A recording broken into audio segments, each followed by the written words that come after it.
Happening now in Williamson County, search efforts continue for someone who was reported missing from Liberty Hill over the weekend.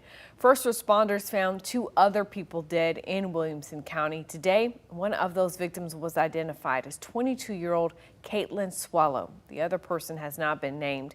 County leaders tell us 100 people, a helicopter team, cadaver dogs, and drones are looking for the person that is missing in the South Fork of the San Gabriel River. That's in the area of Liberty Hill. Leaders say it is a dangerous mission, so they need the public to stay out of the way.